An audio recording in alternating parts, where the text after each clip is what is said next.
So here we are going to remove the nuts holding the triax of the drive shaft onto the brake. Here is the triax, which is part of the drive shaft. This is a triax housing which holds the balls which allow the drive shaft to articulate. This triax is bolted through the disc and into the gearbox onto the drive shaft, half shaft of the drive shaft, and it's held with these nuts, and they're done up pretty tight.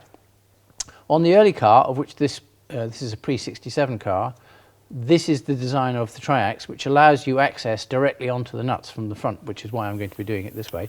The later design is slightly more awkward, and it's a much larger housing here, and so the access to the nuts is difficult, and so you probably have to do it with a spanner rather than a windy gun and a socket like I'm going to use here.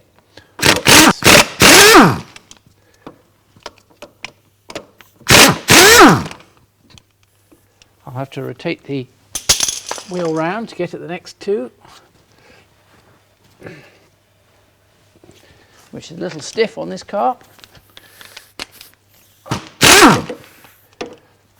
So we undo two at a time and then turn the wheel round to gain access and drop the nuts in the process.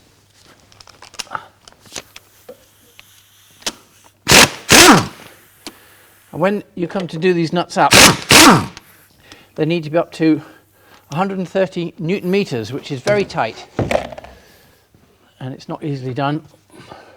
Okay, in order to remove the drive shaft, the hub is held, the drive shaft part plate is held onto the hub with these two screws.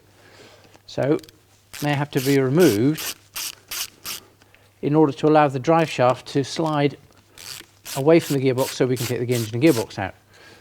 So what happens here is the whole drive shaft can slide through the middle of the hub, and so I'm just pulling it off so that the drive shaft comes off the studs on the engine side, and that's as far as I need to take it in this instance.